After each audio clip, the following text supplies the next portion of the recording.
अगले सत्र में हम आज कविता पाठ हो रहा है और कविता पाठ विषय कविता 1 प्रकृति का व्यापार, दूसरी कविता समस्याओं का चक्र, भाग 1 मानव क्यों उदास है, भाग 2 प्रकृति की पीड़ा, भाग 3 में समस्याओं का चक्र।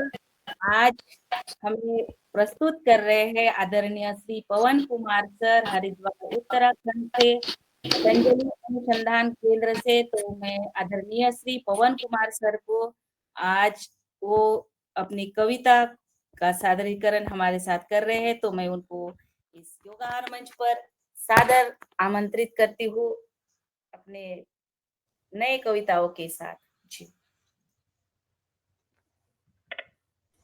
जी नमस्कार रंजना जी। और जैसा अभी तक के जो पिछली बार की 2 कविताओं का मंचन हुआ है, वीडियो भी ऑन उसमें मेरा साथ हमेशा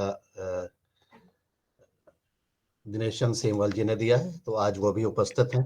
और हमारे कवि का स्वागत भी तालियों से हो जाए तो बढ़िया है। ये टोपी और ये भव्य जो है मुस्कुराती हुई सूरत, जैसा पल्लवी जी कह रही थी कि सबके उसमें स्माइल अच्छी लगी है योगाहार कार्यक्रम की, तो ये आदरणीय पवन सर जी की स्माइल देखिए आप, कितनी सुंदर भव्य दिख रही है। तो इनकी कविता और कवि के रूप में वो उभरे हैं। तो हम सब स्वागत करते हैं योगाहार परिवार आपका। आइए और हम सब सुनते हैं आदरणीय पवन कुमार जी। एक योगाहार टोपी सभी के लिए सर से निवेदन है। बिल्कुल बिल्कुल, जब आपकी कविता सुनाई जाएगी तो फिर उस समय भी किया जाएगा उसको। जी तो मैं दिनेश जी को करता हूं कि वो शुरुआत करें और फिर हम जी सर, बहुत बहुत धन्यवाद और पुनः स्वागत है आदरणीय सभी सदस्यों का। और आज की जो योगाचार्य रही हैं उन्होंने सूक्ष्म व्यायाम कराया है और कविता भी हमारे स्वास्थ्य के लिए सूक्ष्म व्यायाम से कम नहीं है।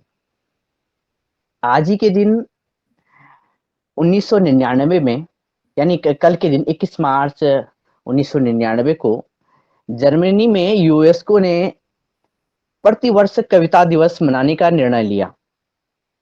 इसलिए आज का दिन और भी प्रासंगिक हो जाता है कि योगाहार और योगाहार के सभी विराट कवि स्वरूप हैं जो उपस्थित सभी आदरणीय सदस्यों का पुनः पुनः स्वागत है कि योगियों के अंतर्मन में महाकविता समाया हुआ है। और इसी सिलसिले में आज आदरणीय पवन कुमार सर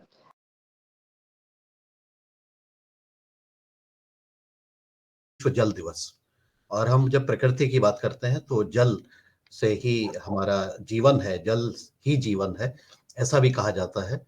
और जो भी अब जल का उपयोग करते हैं वो उसका महत्व जानते हैं, विशेषकर जब उसकी कमी हो जाती है, चाहे वो किसान हो, चाहे कोई घर में रहने वाला हो, जिसको जल नहीं मिले तो बिना जल सब सून, ऐसा भी कहा जाता है। तो आज विश्व जल दिवस के अवसर पर हम इसका भी संकल्प करें कि हम जल को कैसे बचाएं और कैसे इसके ऊपर हम क्या काम हमने करना है। इस मंच पर हमने पहले भी इस विषय पर बहुत सारी बातें कही हैं। तो मैं पहली कविता की शुरुआत करता हूं, और यह कविता में कोई छंद नहीं है, जैसा कि चैप्टराइजेशन नहीं किया है जैसे मैंने अन्य कविताओं में किया है। तो ये मेरी तीसरी कविता, इससे पहले 2 कविताओं को मैं आपको सुना चुका हूँ। ये कविता है प्रकृति का व्यापार। और प्रकृति का व्यापार मतलब वैसे तो हम सब प्रकृति से जुड़े हुए हैं और प्रकृति का कुछ ना कुछ लेन देन होते रहता है, लेकिन जब वो व्यापार वाली बात आती है और व्यापार में जब अति हो जाती है, और अति का मतलब यह है कि जब प्राकृतिक संसाधनों का हम जरूरत से ज्यादा दोहन कर लें, वो उस क्षमता से ज्यादा दोहन करें, जब उसकी पुनर्जीवन करने की उसकी जो क्षमता है उसका जब ह्रास हो जाए, तब उस व्यापार के प्रति इसमें कुछ वाक्य है। नहीं तो हम प्रकृति के साथ जुड़े हैं, उसका लेन देन चलते रहता है, किसान व्यापार भी करता है, तो वो उसके लिए नहीं है। लेकिन अधिक किसी भी चीज की अति जब हो जाती है तो उस पर है। तो मैं सुनाता हूं। जब से होने लगा है प्रकृति का व्यापार, बढ़ने लगा समस्याओं का अंबार। मिट्टी पानी को बचाने का बढ़ रहा है व्यापार, और इसके लिए क्या हो रहा है, मीटिंग शीटिंग करते हैं, छापते पेपर हजार, पेपर के तो बढ़ जाते हैं अंक, आजकल रिसर्च में होता है कि उसके अंक बढ़ जाते हैं, लेकिन प्रकृति हो रही है रंक। जल का भी होने लगा है व्यापार, बिस्लरी और वाटर टैंकर की आ रही है बाहर। अब तो सांस भी लेना है मुश्किल शहरी क्षेत्रों में, दिल्ली जैसे क्षेत्रों में एयर प्यूरिफायर नहीं हो तो हो जाए बेहाल। अच्छा, अब फिर हम बात कर रहे हैं कि चलो हमने इसको बचाने के लिए कुछ कर दिया, जैसे सोलर पंपिंग से भूजल हो रहा है जल्दी खत्म, सॉल्यूशन भी बन रहा है प्रॉब्लम। इसमें अंग्रेजी और हिंदी दोनों का मैंने उपयोग किया है शब्दों का, कि हमने कहा कि चलो ऊर्जा बचानी है तो सोलर पंपिंग करके अपने ग्रामीण क्षेत्रों में पानी का दोहन कर लें। लेकिन कई बार अब ये हो रहा है कि ये फ्री में मिल रहा है, तो अब पानी की बर्बादी हो रही है, पानी भूजल से ऊपर आ जा रहा है और भूजल और ज्यादा कम हो जा रहा है। तो मतलब सॉल्यूशन भी प्रॉब्लम निकल के बन जा रही है। असमय गर्म हो रहा है मौसम का तापमान, अभी बहुत ज्यादा गर्मी कहीं पर हो गई थी, फिर ठंड हो गई। बेमौसमी बरसात भी दे रही है टेंशन। बेमौसमी का जो हमारा चक्र है, जलवायु चक्र, हम कह रहे हैं कि एक महीना हमारा इधर उधर खिसक गया है, तो इसका भी तो या तो गर्मी ज्यादा हो जा रही है, बरसात ज्यादा हो जा रही है, या उसका समय नहीं रह पा रहा है, तो ये इसका भी प्रभाव हमारे प्रकृति पर हो रहा है। अच्छा, बाजार में भी जैविक की आ रही है गाड़ी, बाजार में आप देखेंगे हर कोई कह रहा है कि मेरा जैविक है, लेकिन कौन सच्चा कौन झूठा, इसका पता कैसे लगा पाएगी सवारी, जो सवारी चल रही है वो सच्चा कौन है झूठा कौन है, उसके बारे में कैसे पता लगेगा इसको। कुछ तो कर रहे हैं व्यापार जैविक ठप्पा लगाकर, बोतल में नया लेबल लगाकर मिलावट कर रहे हैं पूरा दाम भी पाकर। वो कई बार ऐसा देखने में आया है कि वो ठप्पा लगा दिया कि जैविक है, अब उसमें तो मिलावट हो रही है, उसमें भी मिलावट है। कुछ जगह किसान भी हो रहा है आंदोलित, ऐसे लगता है केवल पैसे के पीछे हो रहा है क्रोधित। आंदोलन हो रहा है तो उसमें केवल एक ही चीज है, जिसकी मैंने पहले भी कविता में बताया था कि हम प्रकृति के एमएसपी पर तो बातें नहीं कर रहे हैं, हम केवल पैसे के ऊपर बातचीत कर रहे हैं। तो केवल इकोनॉमिक आधार से हमारा प्रकृति का तो कुछ नहीं होने वाला है। सरकार भी बढ़ाते जा रही है एमएसपी की सौगात, लेकिन प्रकृति की फिर भी नहीं बढ़ रही है औकात। तो प्रकृति का इससे क्या फायदा हुआ है, इसमें एमएसपी से प्रकृति से क्या लेना देना हुआ है, इसको हमने पहले भी हमने चर्चा की थी। अच्छा, फिर क्या है कि खेती का व्यापारी भी है परेशान, कैसे बढ़ेगा टर्नओवर इस पर ही है ध्यान। और व्यापारी भी कह रहा है कि मेरा पैसा जितना ज्यादा मेरा बढ़ेगा, जितना टर्नओवर होगा उसी पर ध्यान है, लेकिन प्रकृति का क्या होगा इस पर कोई चिंतन नहीं। इस प्रकार से आगे चलते हैं। किसान भी कभी कभी लेता है कर्ज, फसल खराब होने पर उसका बिगड़ जाता है मर्ज। अब पैसा वहां पर भी तो पैसे का ही हमने कारोबार किया, कर्ज लिया, लेकिन उसके फिर नहीं दो पाए तो फसल खराब हो गई। बिचौलिया आड़ती, उसको भी हमने साथ छोड़ा रख लिया है, भी सोच रहा है कठिन है गुजारा। जो आड़ती है जिसको हम कहते हैं कि वो शोषण करता है, लेकिन वो भी उसके लिए भी जरा मुश्किल है, जैसे मैंने देखा है अपने अनुभव पर। उसने कहा है कई किसानों ने लिया है कर्ज अभी तक नहीं उतारा, किसी ने बीज के लिए, किसी ने शादी के लिए, किसी ने और चीज के लिए कर्ज लिया है, लेकिन उसका भी 30 40 50 लाख रुपए फंसा हुआ है, तो वो भी दुखी है। अच्छा, फल सब्जी तेल दाल के जब बढ़ जाते हैं दाम, तो 9 से 5 वाले छोटे शहरी भी हो जाते हैं परेशान। ये जो शहर में लोग हैं, ऐसा लगता है कि ये सब बड़ा अच्छा है, बड़ा मजा है, आसान है जिंदगी, लेकिन जब इनके दाम बढ़ जाते हैं तो 9 to 5 वाले, सभी नहीं, जो जिनकी नौकरी है, जिनकी बदी बधाई वो होती है और छोटे हैं, तो इनको भी बहुत परेशानी हो जाती है। दूर बैठा अधिकारी विज्ञानी अब यह भी है देख पाता, दूर से बैठा है और समझ रहा है, अपने दूरबीन से वो ले पाता है आटा का डाटा। अब इसमें देखो, हमने 2 शब्द का मैंने इस्तेमाल किया कि आटे का डाटा का मतलब ये हुआ कि उसने सब समझ लिया, उसने दूरबीन लगा ली, उसने टेक्नोलॉजी का उपयोग कर लिया, तो वो सब देख पा रहा है कि आटे का क्या डाटा है, कितना निकलेगा, कितना क्या होगा, वो सब चीजें वो निकाल पा रहा है, लेकिन दूर से देख कर ही कर पा रहा है उसमें। लेकिन अब मैं कह रहा हूं कि इन सब चीजों से जो मेन जो बातें हैं वही है कि ऐसे व्यापार से भी क्या है फायदा, पैसे के चक्कर में क्या छोड़ ही दिया है प्रकृति का कायदा। जो कायदे से रहना चाहिए था और प्रकृति के साथ रहना चाहिए था, उसका केवल झुकाव जो है, तराजू का जो पलड़ा है, केवल वो पैसे के चक्कर में ही सब फंसा दिया है। प्रकृति की तरफ उसका ध्यान बहुत कम हो गया है, उसका पलड़ा भारी नहीं है, और ये सब चीजें को भी हम देख रहे हैं। और अंत की जो लाइन है वो ये है कि इन सब परिस्थितियों का क्या होगा समाधान, सवाल खुद से पूछकर ही निकलेगा मूल कारण का ज्ञान।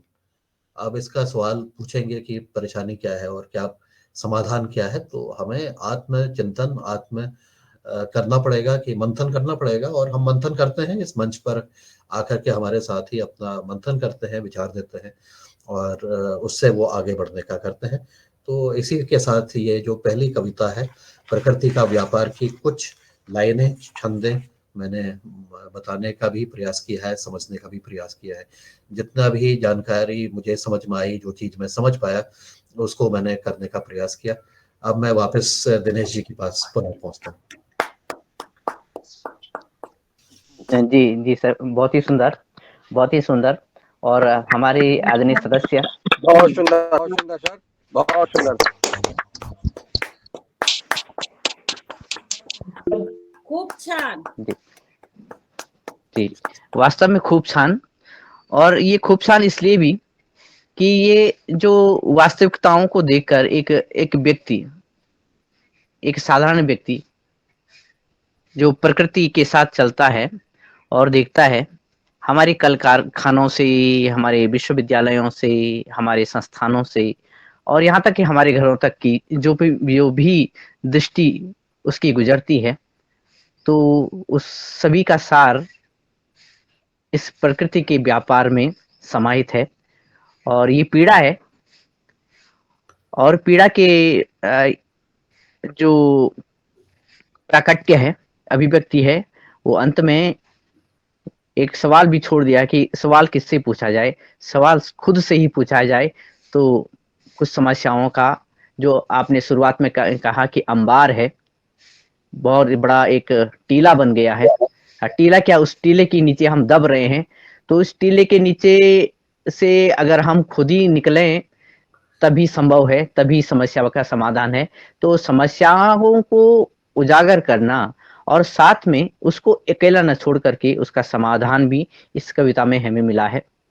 और जो दूसरी एक पंक्ति थी कि जो जैविक गाड़ियां आ रही हैं, लेकिन जैविक गाड़ियां क्या ला रही हैं ये भी किसी को नहीं पता।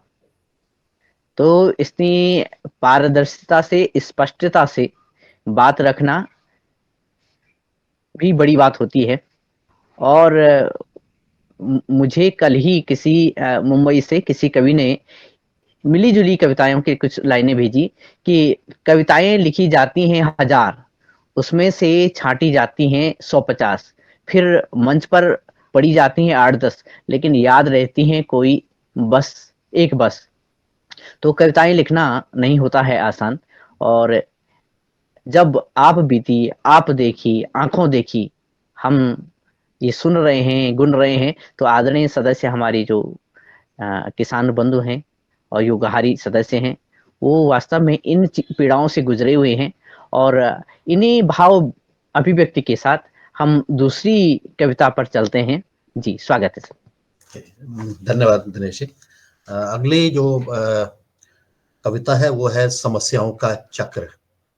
और ये जो चक्र है, इसमें कई सारी चीजें, जितने भी इससे जुड़े हुए हैं, उसमें सबसे पहले मानव है, क्योंकि मानव ही उसका क्रिएटर है और मानव ही सबसे ज्यादा उससे प्रभावित है या प्रभावित होने वाला है आने वाले समय पर।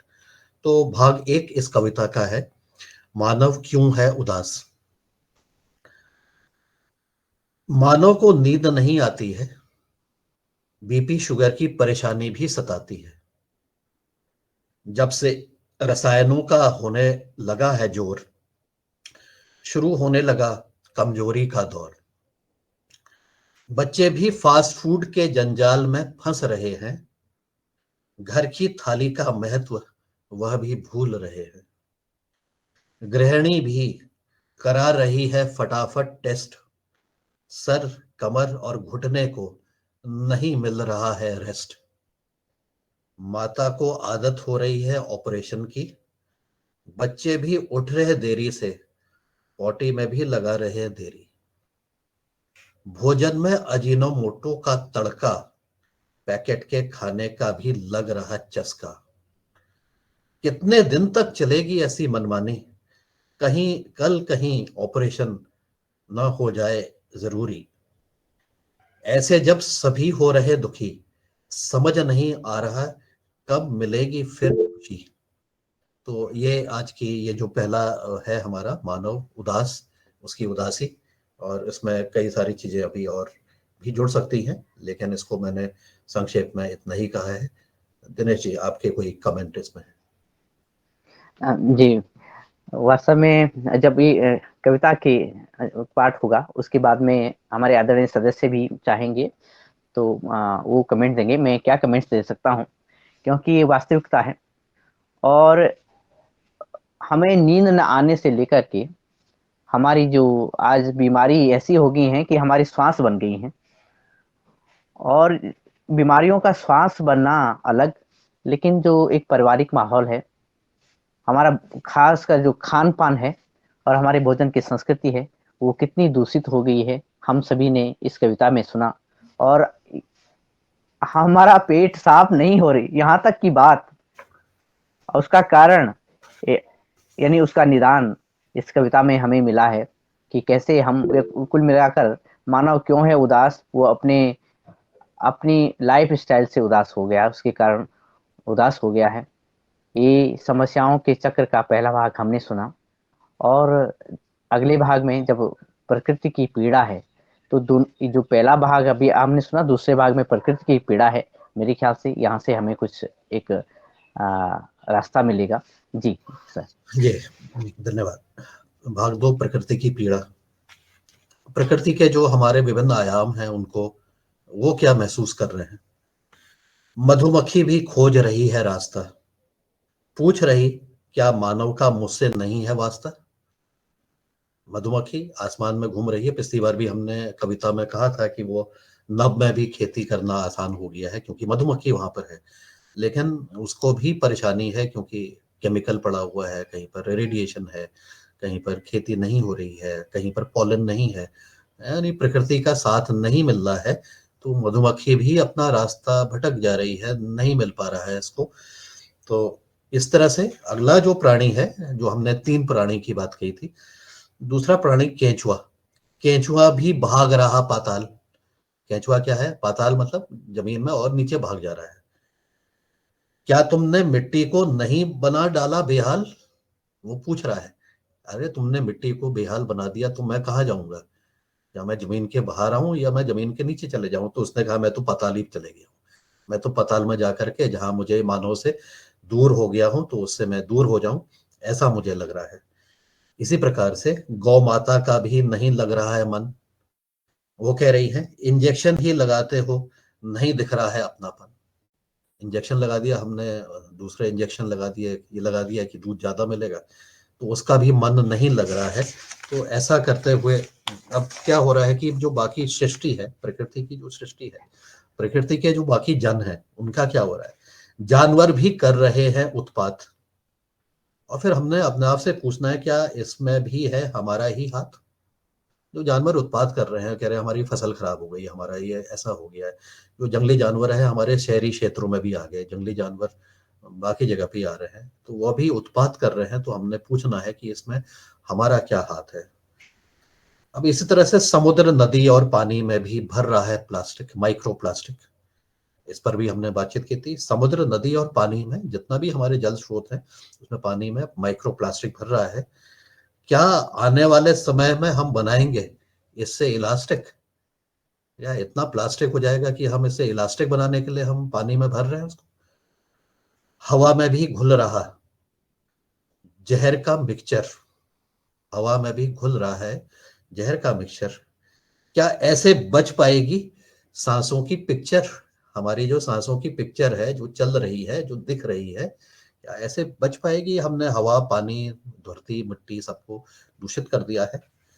वो लास्ट में फिर ये है, प्रकृति हमसे कह रही है, याद रखो अगर प्रकृति होती है दूषित, तुम्हारा जीवन भी हो जाएगा प्रदूषित।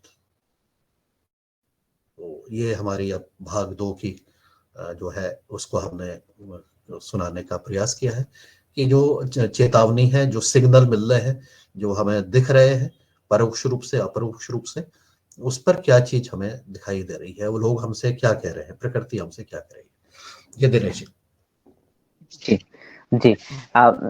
योगाहार के शुरुआती दिनों में जब हमने आसमान में खेती की बात सुनी थी, तो तब मधुमक्खी की बात आई थी, और ये जो पूरा मधुमक्खी का एक पाठ है वो समाया है इस पंक्ति में कि मधुमक्खी का अपना रास्ता भूल जाना, मधुमक्खी का भूल जाना रास्ता, और केंचुए का भी टूट जाना खेती से वास्ता।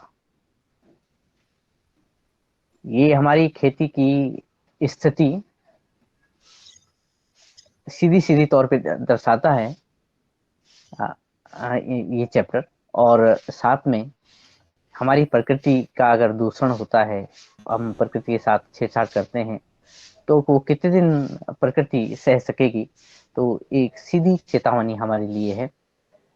तो और समाधान भी इसी में है। इस चेतावनी के साथ हम समस्याओं के अगले चक्र में पहुंचते हैं। आदरणीय जी, स्वागत।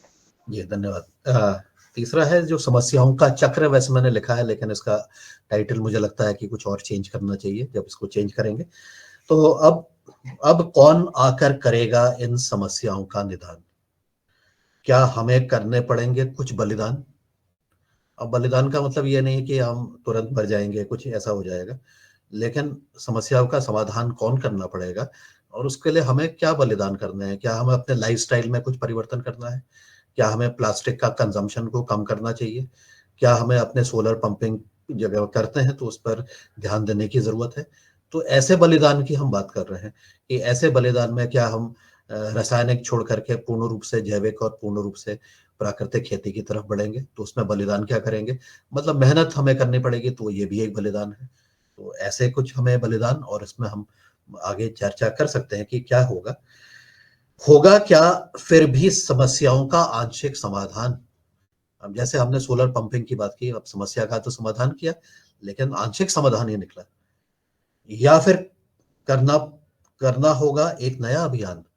हमें क्या एक नया अभियान चलाना पड़ेगा, हमें कुछ नई चीज करनी पड़ेगी? क्या सरकार को कुछ एक नई चीज फैलानी पड़ेगी कि ये अभियान के रूप में जब तक के जैविक खेती, प्राकृतिक खेती को नहीं करते हैं तब तक के वहां पर उस जगह पर, तो ऐसा कुछ अभियान करना पड़ेगा, या ये अभियान लोगों के मन से निकल के स्वतः ही आगे निकल के आएगा?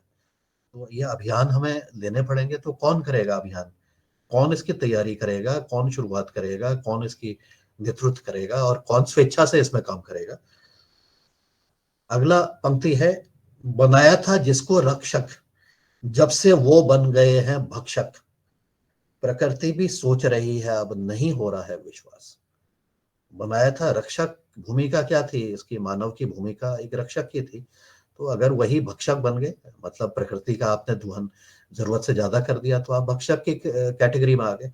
तो अब प्रकृति को क्या विश्वास है कि वो हम जो रक्षक थे वो आगे उसमें हम विश्वास जगाने पर हम क्या कामयाब हो पाएंगे या नहीं हो पाएंगे?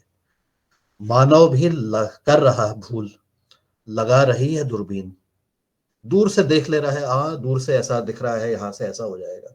कई बार हमारे नीति निर्माता दूर से ही देख लेते हैं, उनको उसी से ही समझ में आता है, लेकिन समस्या का समाधान नहीं मिल पाता है। तो मानव कर रहा है भूल, लगा रही है दूरबीन, कभी लगाकर देखो प्रकृति का चश्मा। तो अपने जो कार्य हैं उसमें प्रकृति के चश्मे से अगर हम अपने कार्यों को देखेंगे, अपने जीवन को देखेंगे, अपने प्रकृति को देखेंगे, तो हो सकता है कि इस समस्याओं का जो चक्र है, ये चक्र के से बाहर निकल के हम आगे कुछ करने का, योगदान करने की स्थिति में आएंगे। तो मेरी जो कविता है, आज का पाठ यहीं पर ही समाप्त होता है इस प्रश्नों के साथ और इन एक्सप्लेनेशन के साथ। मंच अब खुला है। दिनेश जी आगे। धन्यवाद सभी को। आपने मेरी फिर से एक कविता सुनी, आप सबको बहुत बहुत प्रणाम। और मैं टिप्पणी सबकी आएंगी और बहुत सुंदर, बहुत सुंदर। वास्तव में ये जब सदन रक्षा की ओर की से तालियों से सही बात, तालियां तो स्वाभाविक तौर से होनी चाहिए कि समस्याओं का समाधान अब कौन आकर करेगा। इन समस्याओं का समाधान क्या हमें करने पड़ेंगे कुछ बलिदान। ये एक नए तरह के आंदोलन, जिसमें सड़क में बैठने की बात नहीं होगी, खेतों में, अपने जंगल में और अपने आंगन में फिर से अच्छा किया जाए, ये संदेश। और खुली तौर पे कहा गया है कि रक्षक ही जब भक्षक बन जाए। तो यानी एक युद्ध स्तर पर कवि ने अपने शब्दों को सामने कर दिया है।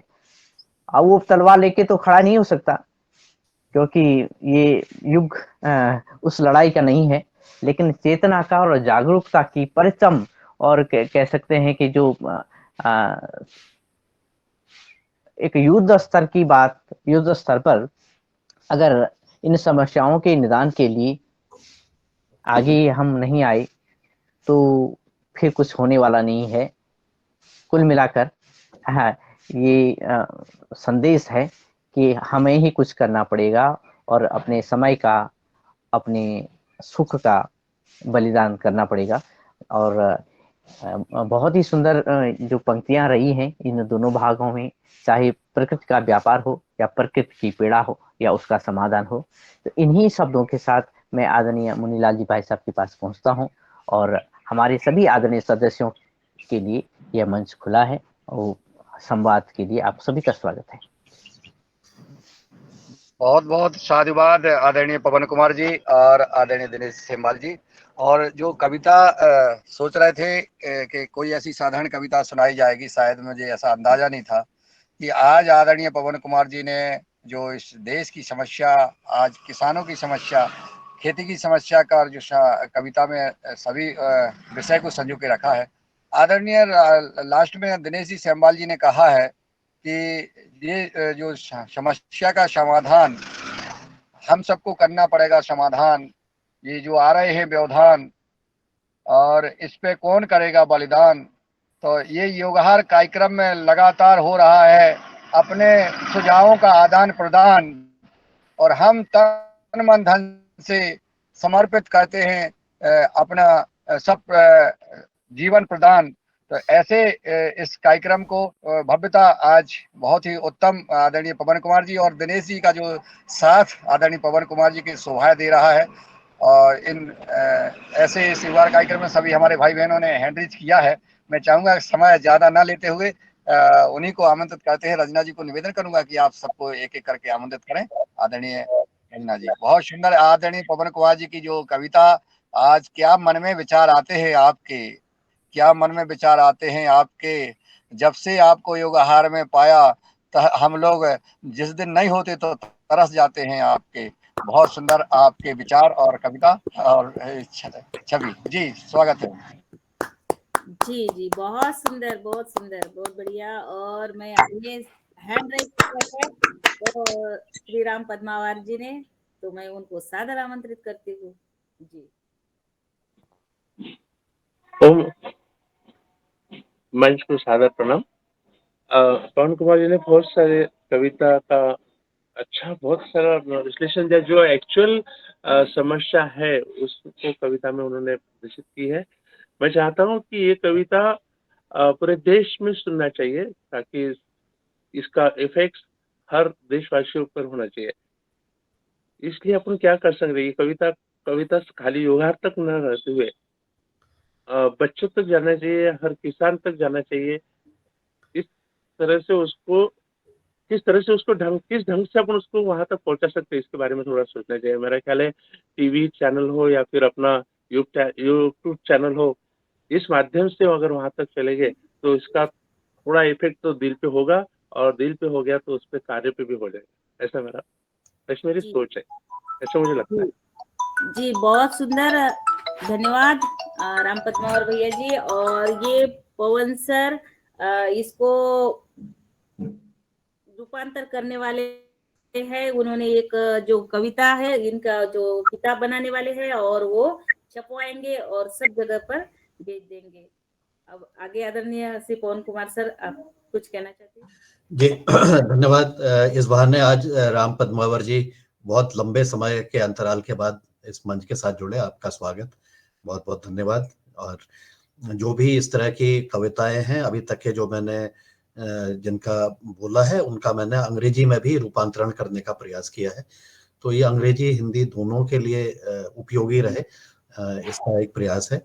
और मैं अब समय को ध्यान में रखते हुए कि समय हमारे पास, क्योंकि 8 बजे शायद दूसरा भी एक कार्यक्रम तो रमेश चंद्र मेहरा जी भाई साहब।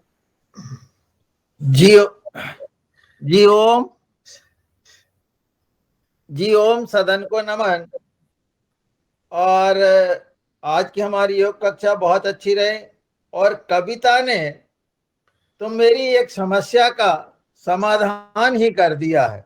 जैसा कि उसमें आखिरी में समाधान है, तो कल हमारे श्री आदरणीय रघुवंशी जी ने कहा कि आपको कल इको क्लब के कार्यक्रम में कॉलेज में जाकर के विद्यार्थियों को कुछ बातें बताना है। तो ये मेरे लिए बड़ा सौभाग्य का हो गया कि आपकी कविता जो है वो मेरे लिए मार्गदर्शक हो गई। और आज मैं दोपहर में जाकर के इसी कविता के चैप्टर के रूप में उन विद्यार्थियों को बताऊंगा कि आपको क्या करना है और कैसे समस्या आई है और किस तरह से हम अपना बलिदान करके उस समस्या का समाधान कर सकते हैं। आपको बहुत बहुत नमन। और ये हमें मेरे लिए जो एक मौका दिलाया है वो रघुवंशी जी और शरद वर्मा जी ने जो है वो ये मौका हमको दिलवाया है कि आप कॉलेज में जाकर के मुझे आज ही 2 बजे इस पर चर्चा करना है। तो मेरे को पूरा माल मिल गया है, बना बनाया, बस मुझे प्रस्तुत करना है। जी ओम। क्या बात है, वाह बहुत। इसीलिए मेरा जी भाई साहब बहुत खुश है। चलिए आगे मैं हीरालाल भाई साहब को सादर आमंत्रित करती हूँ। जी बहन जी, साधुवाद आपको। संपूर्ण गुरु सत्ता को नमन करते हुए, पूरे सदन को नमन करते हुए, आदरणीय पवन सर को सादर प्रणाम।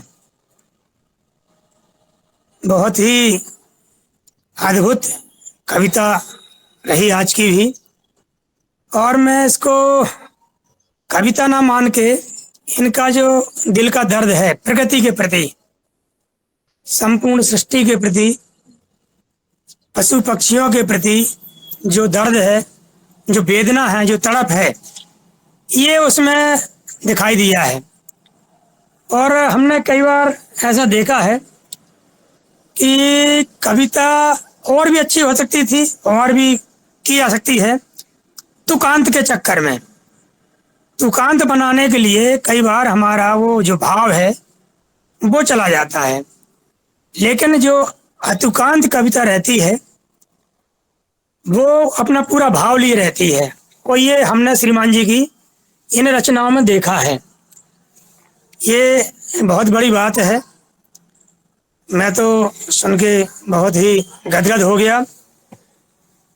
और ये आसान काम नहीं है, लेखन कार्य करना बहुत आसान नहीं है। आप मधुमक्खी के जीवन के बारे में, उसकी परेशानी के बारे में, केंचुआ की परेशानी के बारे में जब तक नहीं लिख सकते जब तक आप उसके जीवन को ना जिए। आपको केंचुआ बनना पड़ेगा, आपको मधुमक्खी बनना पड़ेगा, तभी आप वो भाव ला पाएंगे। और ये हमने अनुभव किया है, आप श्रीमान जी की कविताओं में देखा भी है कि हमें तो कहीं आप केंचुआ भी स्वरूप में दिखाई दिए और मधुमक्खी रूप में भी दिखाई दिए। ये बहुत बड़ी बात है। मैं समय की बात कही गई है, मैं तो कहता हूँ आज समय के सारे बंधन तोड़ देने चाहिए। सबको जितना जो समय हो उसको बोलने का अवसर देना चाहिए। मैं जो बताना चाहता हूँ, पहले एक और बात कर दूं, फिर अपनी डॉकी या जो पक्षी है उसकी बात बताना चाहूँगा कि कई बार क्या होता है, जो बड़े बड़े अच्छे लेखक होते हैं, धरातल पर लिखने वाले, प्रकृति का और हमारे समाज के जो चिंतन करने वाले होते हैं वो मंच पर लोकप्रिय नहीं हो पाते हैं, उनकी कविता लोकप्रिय नहीं हो पाती हैं और कई बार तो वो पाठ्यक्रम में तक नहीं आ पाती हैं। और जो हल्का फुल्का लिखने वाले होते हैं जिसमें मनोरंजन रहता है, चुटीलापन रहता है, अच्छी तो बने, तो वो लोकप्रिय हो जाते हैं और मंचों पर वो कविता लोकप्रिय होती है, वाहवाही मिलती है उनको। हमारे क्षेत्र में हमने कई लोग देखा है जो क्षेत्रीय लोकगीत कलाकार रहे हैं जिन्होंने फुहड़पन और ऐसा वैसा गाया, वो पूरे बुंदेलखंड क्षेत्र में नहीं पूरे देश में प्रसिद्धि पाई उन्होंने। और जो बहुत ही उच्च क्वालिटी के लेखक थे, गायक थे, उनको लोगों ने नकार दिया क्योंकि उनकी भावनाओं को उन्होंने समझ नहीं पाया। उनके नाम लेना शुरू करूंगा तो बात विषय बढ़ जाएगा और हो सकता है मैं विषय से हट भी जाऊं तो उचित नहीं होगा। हमें बताना चाहूंगा, अभी तक हमारे घर के आसपास जो गौरैया होती है वो आया करती थी, अंदर घोंसला बनाती थी, बच्चे होने के बाद कई बार पंख टकरा जाते, मर जाते थे, बड़ा दुख होता था। हमने निश्चय किया कि ये अंदर ना पाए, बाहर व्यवस्था करो इनकी, तो एक दो बॉक्स लगा देते छोटे छोटे, वो अंडे दे दी। इस बार पहली बार ऐसा हुआ, हमारे घर पे डौकिया ने अपना घोंसला बनाया, अंडे बच्चे दिए, जब पूरे बड़े हो गए चले गए। मैंने बीच बीच में वीडियो भी बनाए हैं, कुछ जगह डाले हैं, कहीं नहीं डाले हैं। उनके प्रति भाव यही था कि डौकिया हमारे घर क्यों आई। डौकिया पक्षी कबूतर प्रजाति का होता है, चाल ढाल बनावट बोली चाली वैसी होती लगभग, बहुत सज्जन शांत प्रकृति का होता है। वो डौकिया जो है आमतौर पर घरों में अंडे बच्चे देती नहीं रुकती है, वो अपने जंगल में ही जहाँ आसपास प्रकृति वातावरण है। तो उसके भाव को हमने समझा कि इसको निश्चित ही जो इसको वातावरण चाहिए, निश्चितता चाहिए है, ये इसको बाहरी क्षेत्र में कहीं नहीं मिल रही है। उसको यहाँ वातावरण मिला है, ये निश्चितता मिली है, जो उसको स्थितियाँ परिस्थिति चाहिए वो इसको मिली तब ये आई है। और हमने देखा उसके आसपास हम कुछ भी एक्टिविटी करते रहे, सामान रखते रहे, कुर्सी उठाते रखते रहे, कभी कोई वो ना भिजकती थी ना उड़ती थी, ना वो उसको आश्वस्त थी वो इतनी कि हमारा नुकसान नहीं करेंगे। और मैं शेयर करूंगा, चूंकि ये घर कार्यक्रम है और इस तरह के और वीडियो डालना उचित नहीं माना मैंने कि आज प्रसंग आया तो मैं बीच बीच एक दो वीडियो पड़े हैं उनके डालूंगा। अंडे होने से लेकर बच्चे होने से लेकर और बच्चे बड़े होने तक, उड़ने तक की मेरी उसमें वीडियो है, छोटे छोटे कुछ शेयर करूंगा। तो ये जो भाव है आपका ये अद्भुत है, ये जो प्रकृति का दर्द है, और साथ में चेतावनी भी। चेतावनी बहुत कम लोग देते हैं क्योंकि लोग चेतावनी पसंद करते नहीं। आप अभी हम बोल रहे हैं, आप हमको रोक देंगे, मना कर देंगे कि हीरालाल जी रुक जाइए, अब तो हमें बुरा लग जाएगा। ये हाँ, ये हमारा मानवीय स्वभाव है ये, तो हम इस चीज को जल्दी बुरा मानते हैं। तो आपकी जो चीजें हैं उसमें समग्रता है और भी बहुत कुछ कहने को दिल कहता है। कविता तो मैं बिल्कुल नहीं कहूँगा, ये आपके अंदर का जो दर्द है, जो पीड़ा है, वो आपने प्रस्तुत की है और इसको रचना रूप में लिया है, ये और बड़ी बात है। उसके पीछे मैं भाव समझ रहा हूँ आपके कि हमको लोगों को किस तरह से अपने दर्द को पहुंचाना है, उनके दिलों में आपको कैसे उस बात को बैठाना है। आपने अपनी बात को हर एक व्यक्ति के दिल तक पहुंचा दी है, वो समाहित हो गई, सीधी चुभ गई है और निश्चित रूप से इसका प्रभाव पड़ेगा, पड़ भी रहा है। और मैं और ज्यादा कुछ न कहते हुए अपनी वाणी को ही विराम देता हूँ क्योंकि कितना भी गुणगान करें हम वो कम ही रहेगा। ओम प्रणाम जी, बहुत बहुत धन्यवाद आदरणीय हीरालाल भाई साहब, बहुत सुंदर आपके भाव जो है वो आपने बताए। और सच में पवन सर की जो कविताएं हैं उनमें उनकी पीड़ा, उनका दर्द, ये जो उन्होंने जो अभ्यास किया है उनका ये सादरीकरण हमारे सामने हुआ है। और मैं आगे ज्यादा समय न लेते हुए आदरणीय शरद भैया से निवेदन करती हूँ कि आज के हमारे आदरणीय पवन कुमार की कविता के ऊपर आपकी कुछ कमेंट। जी शरद भैया।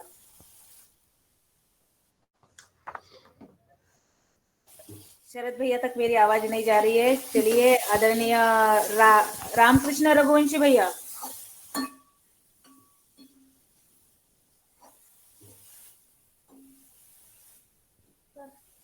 आदरणीय डॉक्टर किशोर दुबे सर। धन्यवाद। चलिए मैं आ गया हूँ बहन जी। अच्छा अच्छा, आप कब कर लीजिए। ओके। जी ओम। सदन को कोटि कोटि प्रणाम। आज की योगशाला बहुत अच्छी रही और आज पवन सर ने जिन आयामों को छुआ है वो के लिए बहुत महत्वपूर्ण है और मानव जाति के लिए भी बहुत महत्वपूर्ण है। जब कभी सेना में उत्साह कम होता तो वीर रस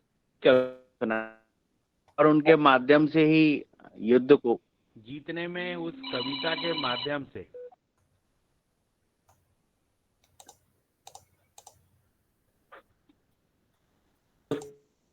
से युद्ध को जीता जाता। ऐसे ही मुझे लगा है कि पवन सर की कविताएं हैं जो इस जैविक खेती के लिए बहुत महत्वपूर्ण है और हम लोग इस केमिकल से इस कविता के माध्यम से लड़ पाएंगे और समाज में नीचे तक इस भावना को पहुंचा पाएंगे। जी ओम प्रणाम।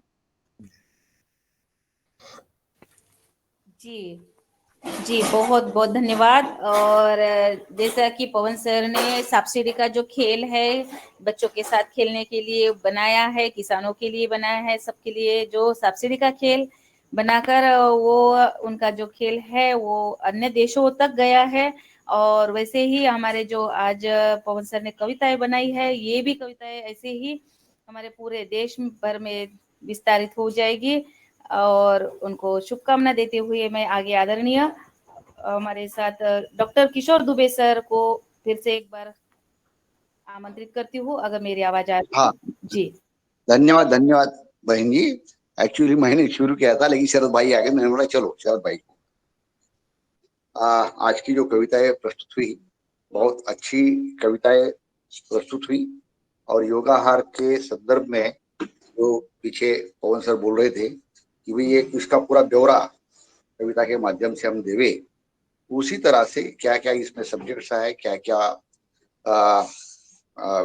जो विषय है वो विषयों को एक समग्र रूप से उन्होंने रखा और उसके माध्यम से जो आज की पीड़ा है किसान की और पशु पक्षियों की, उसमें कृषि में जो अवलंबित थे उन सब की वह पीड़ा भी उन्होंने रखी और उसका समाधान क्या हो सकता है यह सोचने के लिए सबको अंतर्मुख किया। क्योंकि किसी भी चीज का डायरेक्टली कोई एक या दो समाधान नहीं है, उसके विविध पहलू है और विविध पहलुओं को लेके अलग अलग प्रकार के रास्ते, अलग अलग तरह के तरीके हो सकते हैं। उन सबको जो सोचे करे उसी के माध्यम से समग्र कृषि का विकास हो सकता है, किसानों का विकास हो सकता है और जो देश का किसान जो है उसकी भलाई हो सकती है।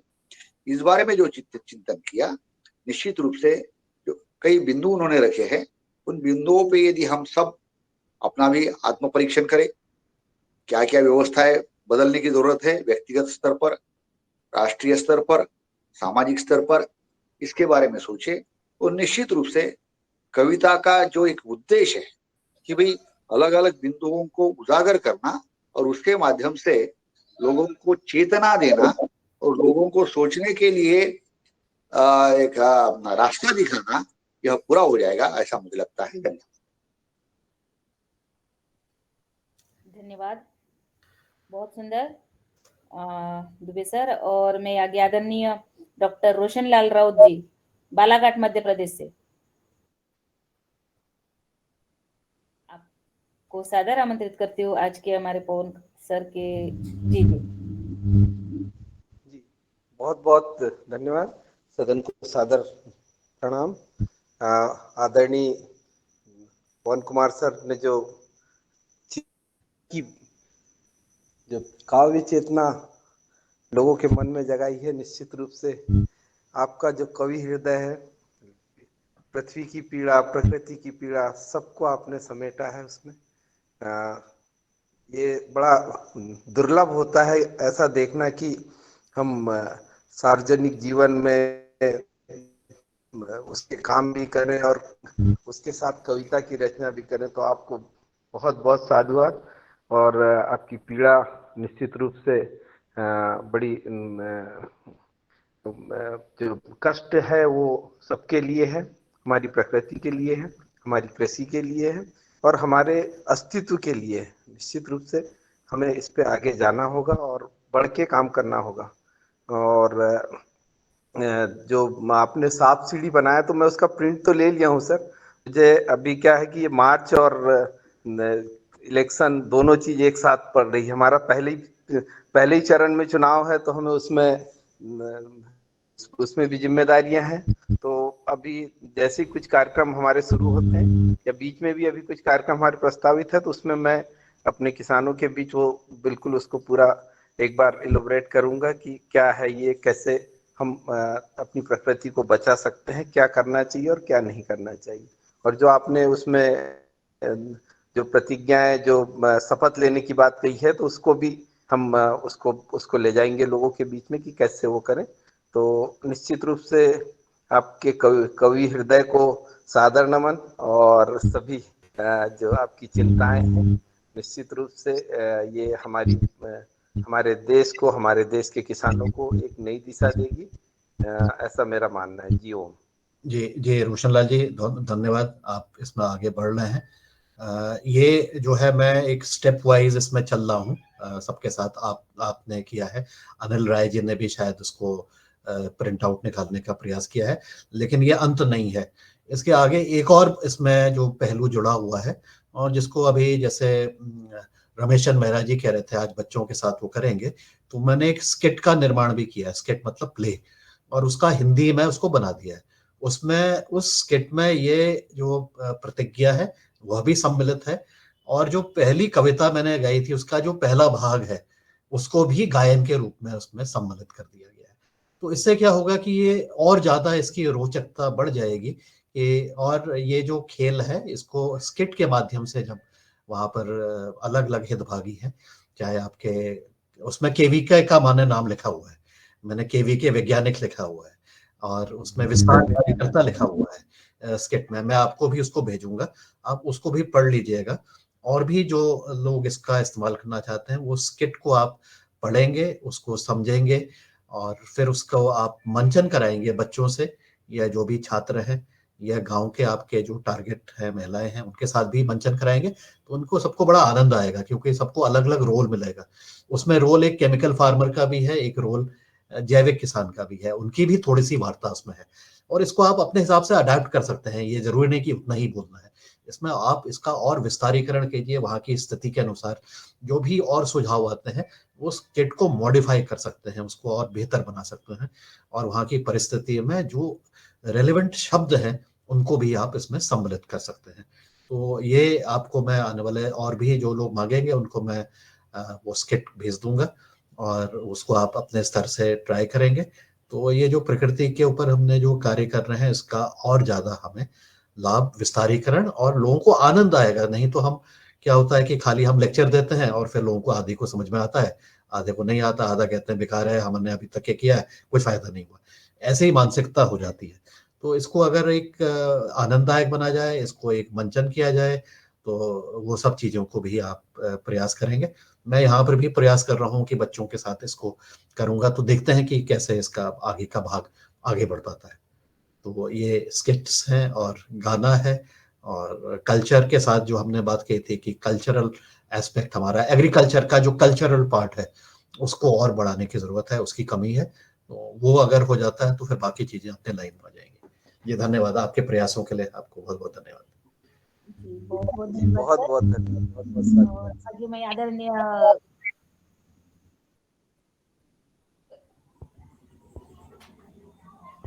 कृष्ण कुमार जी झारखंड की तरफ चलते हैं। आदरणीय कृष्ण कुमार जी, भाई साहब आपका स्वागत है।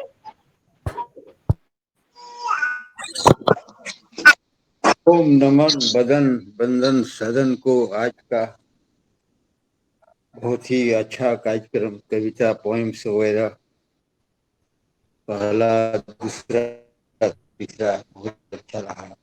मधुमक्खी हमारी मित्र कीट, केंचुआ हमारी मित्र कीट, और हम लोग बिना बिना बेकार है मित्र मंडली से ही आज योगा कार्यक्रम हमारा चल रहा है।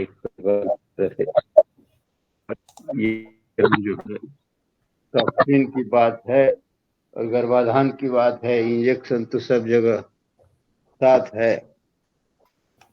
बहुत बहुत धन्यवाद। आज का कार्यक्रम सब कोई मिलकर के कर रहे हैं। जिसको जो भाई अनुपस्थित है उसको मैंने योगा कार्यक्रम में सारगर्भित वीडियो बना करके भेज दिया है। यदि कहीं त्रुटि हो तो हमें क्षमा कीजिएगा। 3 मिनट पहले हमारे सीजीएम साहब उसको देख चुके हैं। मैं खुश हूँ, बाकी लोग भी देख लेंगे। बहुत बहुत धन्यवाद जी। धन्यवाद कृष्ण कुमार जी। हमारे साथ अभी हेतुल अवस्थी भी हैं, मैनेज से पिछली बार भी जुड़े हुए थे, तो उनके भी कमेंट लेते हैं, वो कैसा काम कर रहे हैं और उनका काम में इसका क्या, जो आज की जो बातें हैं। तो हेतुल अवस्थी अगर मेरी बात सुन रहे हैं तो। जी जी पवन सर, नमस्कार सर। नमस्कार। और सभी प्रतिभागियों को मेरा नमस्कार sir and very good morning. मैं सर मैनेज इंस्टीट्यूट में कार्य करता हूं, जैसे मैंने पिछली बार भी योगा के कार्यक्रम में बताया था। और हमारा मेन कार्य होता है कि हम कैसे कृषि विस्तार में किसानों को सही सही एडवाइजेस प्रोवाइड करके ताकि वो एक अच्छी कृषि पद्धतियों को अडॉप्ट करे, उसके लिए प्रोत्साहित कर सके। तो इसी हमने भी ये चीजें फील की है फील्ड लेवल पे, जब हम किसानों से बात करते हैं कि जो लेक्चर देने वाला सिस्टम होता है उससे कई बार किसान नहीं उसे अडॉप्ट कर पाते हैं। लेकिन जो हमारी दूसरी गतिविधियां होती जैसे स्किट के माध्यम से, गानों के माध्यम से, और जैसे पवन सर ने कहा कि जब हम एग्रीकल्चर को, कृषि को अपने कल्चर के साथ जोड़ते हैं तो किसान उससे एक जुड़ाव फील करता है। और कई कुछ उससे मतलब जो हम उसे सिखाते हैं उस सत्र के दौरान, उसे 80 से 90% चीजें उसके माइंड में रह जाती है। तो इसलिए सर मैं भी आपसे रिक्वेस्ट करना चाहूंगा कि जो आप अभी स्किट की बात कर रहे थे वो आप कृपया करके सर मैनेज के साथ भी शेयर करिए ताकि हम भी उसे किसानों के बीच में प्रमोट कर सके sir. Thank you sir. Thank you. बिल्कुल स्किप करेंगे, मैं शेयर कर दूंगा। जी बहुत बहुत धन्यवाद आदरणीय भैया। और मैं आगे आदरणीय भूपेंद्र शास्त्री जी मध्य प्रदेश से जी, उनको सादर आमंत्रित करती हूँ आज के हमारे। हाँ जी जी जी जी जी बहुत बहुत बहुत समस्त सदन में जुड़े हुए सभी महानुभावों को मेरा सादर प्रणाम। जय श्री राम। अभी मैं मोदी जी की राम राम कर रहा हूँ, तो आप सभी लोगों ने पुनः एक बार वापस मोदी जी की राम राम 3. जो हमारा 3 वाला चल रहा है अभी, मोदी जी को वापस देश में लाना है। उस कार्य में बहुत जल्दी इससे मैं लगा हुआ हूँ। और लोकसभा के इस चुनाव के निमित्त में अपने गृह जिले आगर से उज्जैन पास में जो जिला है महाकालेश्वर का, सीएम साहब के एरिया में महितपुर नाम का एक शहर है, जहाँ भस्म वो टेकरी है। जन्मेजय ने यज्ञ किया था, नाग यज्ञ, और अत्रि मुनि के द्वारा जो नाग प्रजाति का वहां पर भस्म किया गया था, एक नाग को बचाया गया था। बब्रुवाहन टेकरी वहीं पास में मौजूद है, जहाँ की मिट्टी अपने आप में भस्म की तरह ही है। भस्म के ऊपर तो इस सदन में बहुत चर्चा हुई है, लेकिन मैं आज थोड़ा सा लेट जुड़ पाया। पर जब मैं जगा तो मैंने देखा कि आदरणीय पवन कुमार जी आज पुनः हमें कविता सुना रहे हैं। और ये उनका जो कृषि चिंतन है, जो कवित्व के रूप में बाहर आ रहा है, आगे के लिए, आने वाली पीढ़ियों के लिए बहुत कारगर होगा। 4 लाइनें मेरी भी आज समर्पित हैं। ऐसा लग रहा है कि इस सारी सदन की जो जुड़ने वाले हैं सदस्य बंधु, वह सभी धीरे धीरे कविता सुनते सुनते कवि हो जाएंगे। तो मैं सुना रहा हूं अपनी मालवी में। अरे देश का जैविक किसान, अरे देश का जैविक किसान, तम बेगा गाड़ी हांको रे, तम बेगा गाड़ी हांको रे। बेगा मतलब जल्दी, जल्दी से ये गाड़ी चलाइए। और यो देश रसायन का चक्कर में हुई गयो आंको बांको रे। अड़ा तिरछा हो गया, इसकी प्रकृति बदल गई है। जैसा आप कह रहे हैं कि गिंडोला जो है, हमारा जो केचुआ है, वो जमीन में बहुत नीचे चला गया है। मधुमक्खी अपना रास्ता भूल रही हैं। तो ये जो तिरछापन आ गया है, उसके लिए मैं एक आह्वान कर रहा हूँ इस मंच के माध्यम से कि अरे देश का जैविक किसान, तम बेगा गाड़ी हाँको रे, जल्दी जल्दी गाड़ी हाँको रे, यो देश रसायन का चक्कर में हुई गयो आंको बांको रे, कैंसर की तो ट्रेन चली रही ने कर दियो बढ़ गयो भारी रे, अरे देश का किसान, जैविक किसान, तम बेगा गाड़ी हाँको रे। ये पुष्पांजलि मैं आज आपको समर्पित कर रहा हूं आदरणीय पवन कुमार जी। बहुत बहुत धन्यवाद। आपका ये पवित्र हृदय इस तरह से आए और ये कवि महाकाव्य के रूप में हमारे बीच में हो, आने वाली पीढ़ियों के लिए भी कारगर हो। धन्यवाद, धन्यवाद, धन्यवाद, धन्यवाद।